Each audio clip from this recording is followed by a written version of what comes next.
శాసనసభ సమావేశాలు జరుగుతాయి. ఆ శాసనసభ సమావేశాల ద్వారా ఆ వేదిక ద్వారా గౌరవ ముఖ్యమంత్రి గారు ప్రకటన చేస్తారు. ఏదైతే రైతు భరోసా ద్వారా ఎకరానికి సంవత్సరానికి 7,500 రూపాయల చొప్పున మేము రైతు భరోసా ఇద్దామనుకుంటున్నాము. వ్యవసాయం చేసేటువంటి ప్రతి రైతుకి తప్పకుండా రైతు భరోసా ఇచ్చేటువంటి కార్యక్రమాన్ని కూడా ఈ ప్రభుత్వం రేవంత్ రెడ్డి గారి నాయకత్వంలో ఉన్నటువంటి కాంగ్రెస్ పార్టీ ప్రభుత్వం అమలు చేయబోతుంది కూడా ఈ సందర్భంగా మనం చెప్తాం. ఇది రైతాంగం పట్ల మా పార్టీకి మా ప్రభుత్వానికి ఉన్నటువంటి చిత్తశుద్ధి. కానీ గత ప్రభుత్వాలు రైతాంగాన్ని అనేక సందర్భాల్లో హామీలు ఇచ్చి మోసం చేసినటువంటి పార్టీ ప్రభుత్వం ఆనాటి ప్రభుత్వం అని చెప్పి మరొకసారి ఈ సందర్భంగా మనం చేస్తున్నాం. అయితే రైతు భరోసాకు సంబంధించి వ్యవసాయం చేసేటటువంటి రైతాంగానికి ఇవ్వాలి, నిజమైనటువంటి రైతుకి ఇవ్వాలి, నిజంగా వ్యవసాయం చేస్తున్నటువంటి రైతాంగం చెందాలి. కాకపోతే కేసీఆర్ లాగా గిల్ల గుట్టలకు, శ్రీశైలం రోడ్లకు, చెరువులకు, గట్టలకు, గుట్టలకు ప్రభుత్వ సొమ్ము 26,000 కోట్ల రూపాయలు. ఈ రాష్ట్ర బడ్జెట్లో 26,000 కోట్ల రూపాయలు ఈ రాష్ట్రాలను ఆర్థికంగా దివాలా చేయడానికి కేసీఆర్ పెట్టినటువంటి చేసినటువంటి నిర్వాహకం వల్ల ఈ రాష్ట్రం అప్పుల కుప్పలై కూర్చున్నది. ఇవాళ 26,000 కోట్ల రూపాయలు ఆనాడు రైతు బంధు దుర్వినియోగమైంది.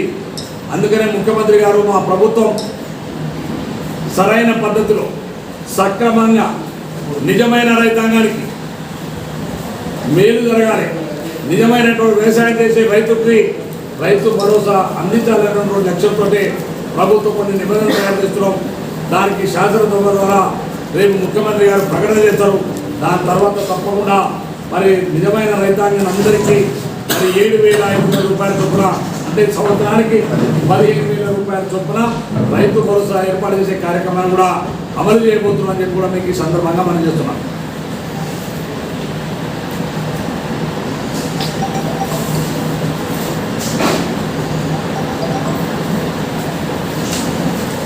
ఇక మన నియోజకవర్గానికి సంబంధించి నేను ఎన్నికల ప్రచారంలో ఆయా గ్రామాల్లో నా పర్యటనలో తిరిగినటువంటి సందర్భంలో గతంలో కూడా ఆనాడు నేను శాసనసభ్యులుగా ఉన్నప్పుడు, జిల్లా పరిషత్ చైర్మన్గా ఉన్నప్పుడు అనేకమైనటువంటి విద్యుత్ సబ్స్టేషన్లు నిర్మాణం చేయడం జరిగింది నియోజకవర్గంలో. ఈరోజు కూడా మొన్న నేను ఎన్నికల ప్రచారంలో ఆయా ప్రాంతంలో విద్యుత్ సమస్యలు మరి రైతాంగం అందరూ కూడా నా దృష్టికి తీసుకొచ్చినప్పుడు నేను ఎన్నికల్లో హామీ ఇచ్చిన ఆ హామీ మేరకు ఇవాళ చింతపల్లి మండలం సంబంధించి మల్లారెడ్డిపల్లికి 33/11 kV సబ్స్టేషన్ ఒకటి మంజూరైనది.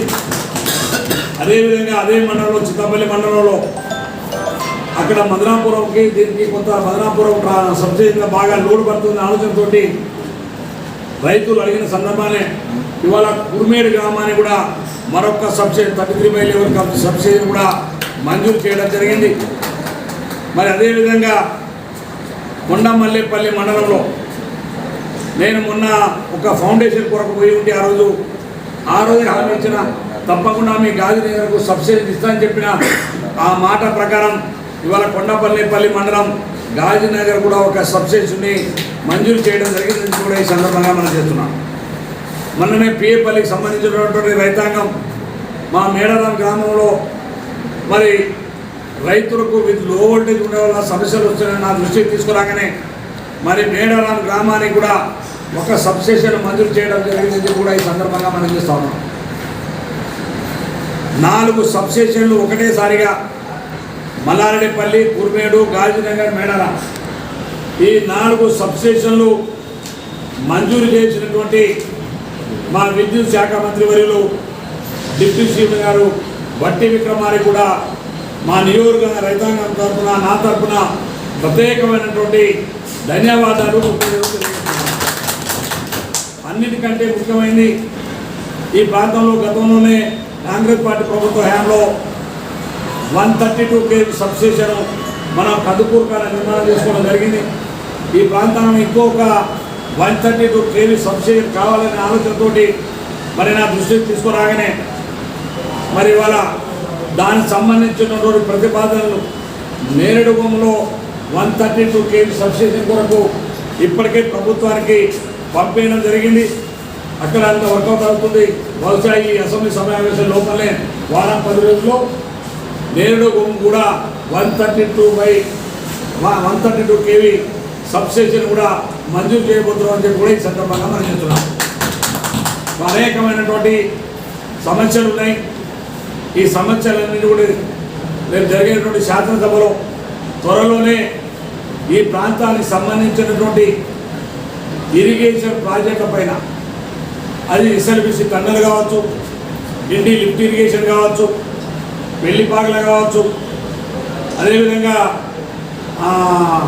కిష్టాన్పల్లి కావచ్చు, గొట్టిపుకుల కావచ్చు, సింగరాజపల్లి కావచ్చు, మరి అదేవిధంగా చిన్న చిన్న లిఫ్ట్ ఉన్నటువంటి పొగిళ్ళ కావచ్చు, కంబాలపల్లి కావచ్చు, పెద్ద మునిగలు కావచ్చు, అదేవిధంగా ఏకేబిఆర్ ఉన్నటువంటి కావచ్చు, నంబాపురం సంబంధించినటువంటి లిఫ్ట్ కావచ్చు, ఇవన్నీ లిఫ్టులని అక్కడక్కడ కొన్ని ఇంపార్టెంట్ రైతాంగాన్ని మేలు జరిగేటువంటి చెక్ డ్యామ్లు కావచ్చు, ఇంకా ఏవే అవసరాలు ఈ ప్రాంతంలో ప్రాజెక్టు నీటి పారుదల శాఖకు సంబంధించినటువంటి ఇరిగేషన్ సంబంధించినటువంటి స్కీమ్స్ ఉన్నాయో వాటన్నింటినీ కూడా త్వరతగిన పూర్తి చేయడానికి, కొన్ని మంజూరు చేసుకోవడానికి త్వరలోనే దేవరకొండ నియోజకవర్గానికి మా ఇరిగేషన్ శాఖ మంత్రులు ఉత్తమ్ కుమార్ రెడ్డి గారు రాబోతున్నటువంటి విషయాన్ని మీకు ఈ సందర్భంగా మనం చేస్తూ ఉన్నాం. ఎందుకంటే కేవలం ఆ రోజు నా నియోజకవర్గానికి సంబంధించినటువంటి ఈ ప్రాజెక్టుల పైన సమీక్షించి